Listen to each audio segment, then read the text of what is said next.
Hey everyone, welcome back for another deep dive with us. Yeah, glad to be back. Today, we're going to be tackling a topic that seems to be everywhere these days, energy policy, right? Yeah, definitely a hot topic. Always sparking debates. Lots of strong opinion. Oh, for sure.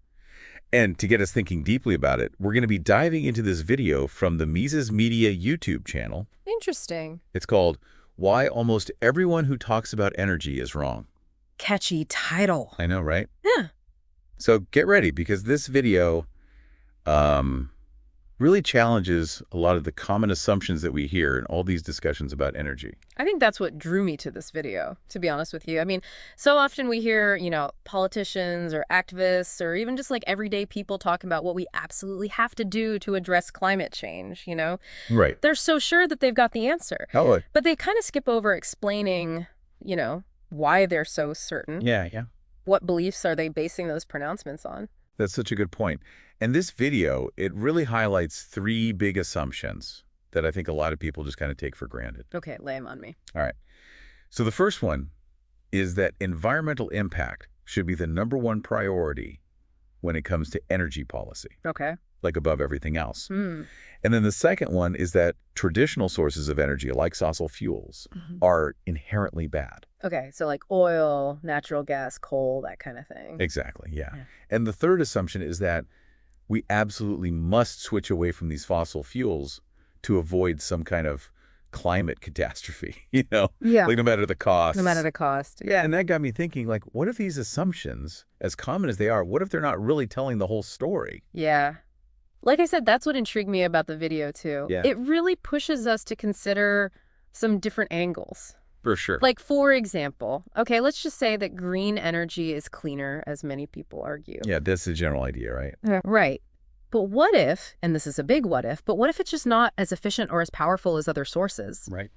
Can it actually support the same level of human progress and well-being that we've achieved, with these traditional sources of energy? Right. Is there like a trade-off there Potentially. between environmental goals and, let's say, making sure everyone has access to affordable, reliable energy? Yeah, and that kind of reminded me of something else that the video brought up about, all the dire predictions that we hear about climate change. Okay, yeah. Like, you hear about rising sea levels Right. and extreme weather events and all these kind of scary scenarios. I mean, it's everywhere you turn, right? Like, you can't escape it. But here's the thing that I thought was really interesting.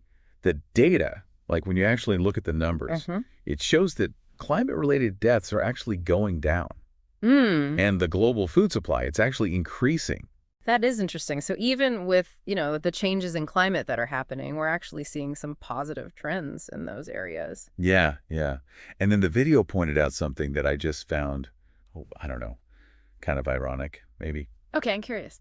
So they talk about how some of the most vocal climate activists, Yeah. the people who are, really pushing for these drastic changes. Right, the ones sounding the alarm. Exactly, yeah. They are also the ones who are investing in, like, these really expensive coastal properties. Oh, wow. Yeah, that's funny. Like beachfront mansions and things like that. I mean, I can see the appeal of beachfront property, but it's a little, like you said, ironic given their concerns about rising sea levels. Right. It's like, are they putting their money where their mouth is? Yeah. Or Yeah. is it something else? It's a good question, and I think the video uses that example, not to make fun of anyone or attack them personally, but to make us think about the consistency between people's actions and what they're saying. Yeah. I mean, are they truly worried about these things if they're doing that? Yeah, I think that's a valid question to ask. And, the video then it goes on to explore some economic arguments, which I found to be really, really interesting. Okay, color me intrigued. Economics always makes things a little more complicated, doesn't it? It does, but it's also really important to consider.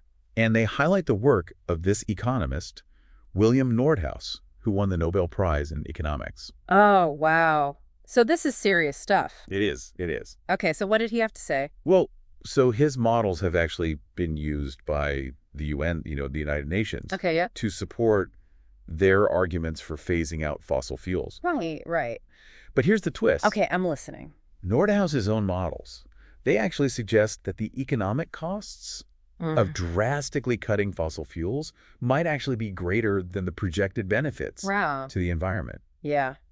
That's pretty surprising, honestly. It is, right. It's kind of like, I don't know, maybe the cure is worse than the disease. Yeah, kind of like that. It makes you think. It does. So could you maybe break that down for us a little bit more? Sure. So, like, imagine that you're trying to decide if you want to get rid of your old car, gas-powered car, Right, right. and buy a new electric vehicle. Yeah. Now, generally speaking, the electric vehicle is probably better for the environment, right?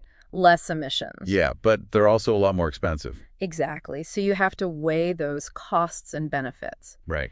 Now, Nordhaus's models, they're kind of like that same decision, but on a global scale. Okay. It's like a giant cost-benefit analysis for the whole planet. That makes sense. They're trying to weigh, the costs of climate change, all the negative things that could happen, versus the costs of switching to green energy. And figuring out which one is worse or which one has more benefits. Yeah, exactly. And they factor in all sorts of things like economic growth, technological innovation, of course, environmental impact, the whole 9 yards. So are they saying that staying with fossil fuels is better than going green? It's not quite that simple. And remember, Nordhaus, he's not like a climate change denier. Okay. He definitely believes that climate change is a real thing. Right. But what his models show is that a super rapid transition away from fossil fuels, like the kind that a lot of activists are calling for, might actually hurt us more in the long run. Really? At least from an economic standpoint.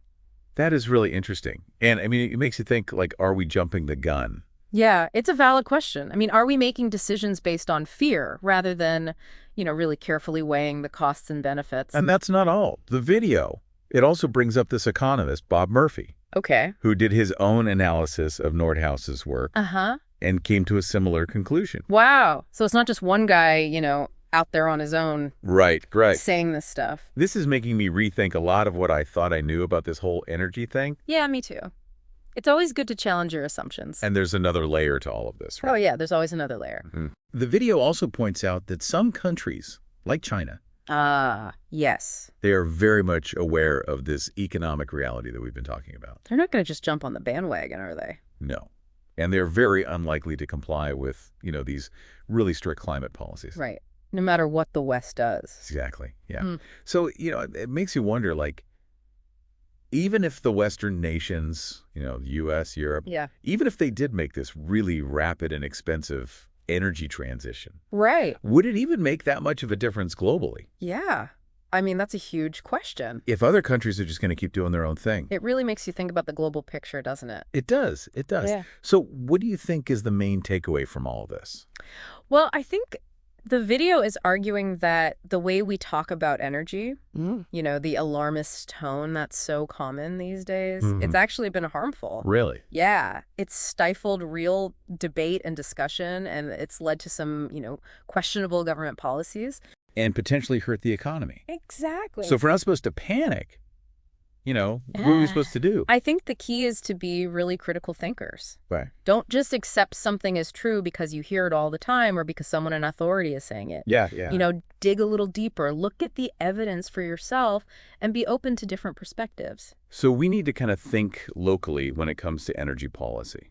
I think that's a great way to put it. It's about focusing on what makes sense in our own communities and what will benefit the people right here in Deer Park, LaPorte, and Pasadena. Absolutely. That's a good point. And, think about the folks listening to us. If they find value in what we're doing here, trying to have these difficult conversations, they can always support us over at thinkitbacklocally.com/shout donate. You got it. You can find that link in the show notes. And as you're engaging in these conversations, keep those critical thinking skills sharp. Yeah, and don't be afraid to ask the tough questions.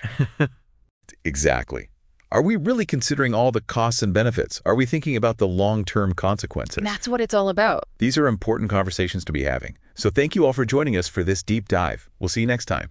See you later. Bye.